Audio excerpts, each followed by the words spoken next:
मार्गशीर्ष महिन्यातील लक्ष्मी व्रताचे महात्म्य. गुरुवारची कहाणी. ऐका भक्त हो, लक्ष्मी व्रताची कहाणी. द्वापार युगातील गोष्ट. त्यावेळी सौराष्ट्र देशात भद्रशवा नावाचा राजा राज्य करीत होता. तो मोठा विद्वान व वेदांत जाणणारा होता. त्या राजाची सुरचंद्रिका नावाची राणी होती. तिच्या उदरी 7 पुत्र व 1 कन्या अशी 8 अपत्ये झाली. राजकन्येचे नाव होते शांबाला. शांबाला आपल्या मैत्रिणीसह नगराबाहेरच्या उद्यानात खेळत असता एके दिवशी राजवाड्यात चमत्कार घडला. त्याच दिवशी लक्ष्मीच्या मनात राजवाड्यात जाऊन राहावे असे आले. करवीर निवासिनी महालक्ष्मी माता तिच्या मनी आलं, आपण जर या लोकसेवा तत्पर राजाच्या राजवाड्यात वास केला तर राजा लोकांचे कल्याण तरी करील. दरिद्र्याकडे गेल्यास त्याला एकट्याला श्रीमंती येईल, इतरांना त्याचा काहीच उपयोग होणार नाही. याप्रमाणे विचार करून लक्ष्मीने एका वृद्ध स्त्रीचे रूप घेतले व काठी टेकी ती राजवाड्याच्या मुख्य दरवाजापाशी आली. तेथील दासीने विचारल्यावरून लक्ष्मी म्हणाली, मला सुरचंद्रिका राणीला भेटावयाचे आहे. दासी म्हणाली, अहो आई, आपण कोण, राहण्याचे ठिकाण कोणते, आपला पती कोण, राणीला भेटण्याचे कारण काय, हे ऐकण्यास मी फार उत्सुक आहे. आपण सांगाल काय? लक्ष्मी म्हणाली, मी द्वारकेत राहणाऱ्या भुवनेश नामक ब्राह्मणाची स्त्री असून माझे नाव कमला आहे. मी येथे कशासाठी आले आहे तेही सांगते आहे. ही तुमची राणी सुरचंद्रिका मागील जन्मी एका वैश्याची पत्नी होती. तो वैश्य दरिद्री असल्यामुळे त्या दोघांचे वारंवार तंटे होत. एके दिवशी तिला नवऱ्याने फारच छळल्यामुळे ती रागारागाने बाहेर पडली व रडत रडत भटकू लागली.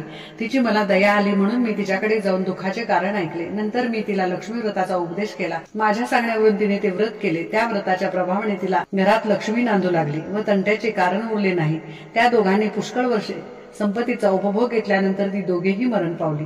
ज्यांनी लक्ष्मीला प्रसन्न करून घेतले असल्यामुळे त्यांनी जितकी वर्षे लक्ष्मी व्रत केले होते तितकी 1000 वर्षे त्यास लक्ष्मी लोकातली सुखी भोगावयास सापडतील.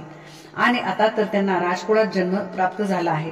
राज सुखाचा अनुभव घेत असता त्याच लक्ष्मी व्रताचा विसर पडला असल्याने त्याच आठवण करून देण्यासाठी मी येथे आले आहे. हे तिचे भाषण ऐकून दासीला मोठे कौतुक वाटले व ती त्या वृद्धेस म्हणाली, लक्ष्मी व्रत केव्हा आणि कसे करावे हे आपण मला सांगाल काय? ब्राह्मण स्त्री रूप घेतलेली लक्ष्मी म्हणाली, ऐक, मार्गशीर्ष महिन्यातील पहिल्या गुरुवारी व्रतस्थ राहून लक्ष्मी नारायणाची पूजा करावी. तिला गोडधोड पक्वानाचे नैवेद्य दाखवून, हे देवी लक्ष्मी माते, आम्ही आज यथामतीने तुझी पूजा केली आहे, तरी तू प्रसन्न होऊन घरात निरंतर वास्तव्य कर, अशी तिची प्रार्थना करावी. अशा रीतीने मार्गशीर्षातील सर्व गुरुवार लक्ष्मीचे पूजन करावे. शेवटी ब्राह्मणाला व्रत सांगण्यासाठी दक्षिणा द्यावी.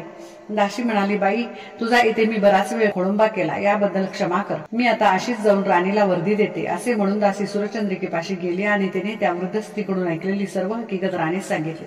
राणीला आपल्या वैभवाचा मोठा गर्व झाला असल्याने ती मोठ्या तोऱ्याने ब्राह्मणीपाशी येऊन म्हणाली, अगं थेरडे, तू येथे येऊन ही काय कटकट लावली आहेस? लक्ष्मी म्हणाली, दुष्टे, इतकी उन्नत कशाने झालीस? तुझे उद्दाम वर्तन पाहून मला येथे राहावेसे सुद्धा वाटत नाही. आजचा दिवस लक्ष्मीचा असता माझी अवहेलना केलीस, त्याचे फळ तुला लवकरच मिळेल. असे म्हणून लक्ष्मी तेथून जावयास निघाली असता त्या उन्मत्त राणीने तिला मारले देखील. लक्ष्मी तेथून चरपडत निघाली, पण सुदैवाने ती शांबालेच्या दृष्टीस पडली. राजवाड्यात झालेली सर्व प्रकार लक्ष्मीने राजकन्येस सांगितला. तिने सर्व ऐकून घेतले आणि त्याच दिवशी व्रतास आरंभ केला. मार्गशीर्षातील पहिलाच गुरुवार होता तो. 4थ्या आठवड्यात लक्ष्मीच्या प्रसादाने शांबालेचा विवाह सिद्धेश्वर नामक एका राजाच्या मालाधर नामक गुणवान पुत्राशी झाला. विवाहानंतर असा चमत्कार झाला की लक्ष्मीची अवकृपा झाल्यामुळे भद्रशवा राजाची सर्व संपत्ती हळूहळू नाहीशी होत चालली.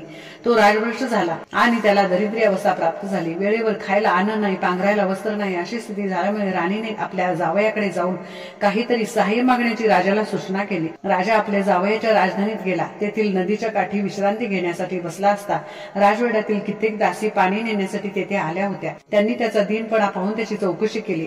त्यावेळी राजाने आपण कोण हे त्यास सांगितले. दासी लगबगीने राजवाड्यात परत गेल्या. त्यांनी शांबालेस पित्याची हकीकत सांगितली. ती ऐकताच शांबालेने आपल्या मेनका नामक दासी बरोबर वस्त्रीभूषण आणि एक घोडा देऊन आपल्या पित्यास मोठ्या आदराने आपल्यापाशी आणण्याची आज्ञा केली. भद्रशवा राजवाड्यात आल्यावर शांबालेने त्यास उत्तम पक्वानाचे भोजन घातले.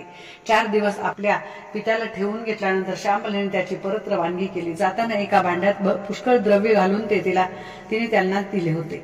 राजा द्रव्याचे भांडे घेऊन आपल्या पत्नीपाशी आला आणि पाहतो तो भांड्यात नुसते कोळसे भरलेले. नंतर सुरचंद्रिका स्वतः आपल्या कन्येकडे गेली. तिचाही शांबालेने आदर सत्कार केला. सुरचंद्रिका कन्येकडे गेले त्यावेळी मार्गशीर्ष महिन्यातील 3 गुरुवार होऊन गेले होते. 4थ्या गुरुवारी शांबालेने नेहमीप्रमाणे लक्ष्मी व्रत केले आणि मोठ्या आग्रहाने आपल्या मातेकडूनही करविले. नंतर तिने आपल्या मातेची रवानगी केली. सुरचंद्रिका आपल्या राज्यात परत आली. तिने लक्ष्मी व्रत केल्याने तिला पुन्हा संपत्ती प्राप्त झाली. नंतर शांबाला माहेरी आली असता आपल्या मुलीने पित्यास कोळसे दिले व आपणास काहीच दिले नाही हा राग मनात आणून शरदचंद्रिकेने कन्येची भेट घेतली नाही. श्यामबालेने मात्र आपल्या मातेवर उलट न रागावता राजवाड्यातून थोडे मीठ बरोबर घेतले आणि ती सासरी परतली. श्यामबालेच्या पतीने मालाधराने आपल्या पत्नीस माहेरून काय आणले असे विचारले असता आपण राज्याचे सार आणले असे तिने उत्तर केले. त्या उत्तराचे आश्चर्य वाटून मालाधराने ते दाखवण्यास सांगितले. चतुर श्यामबालेने त्या दिवशी सर्व स्वयंपाक अळणी करवला.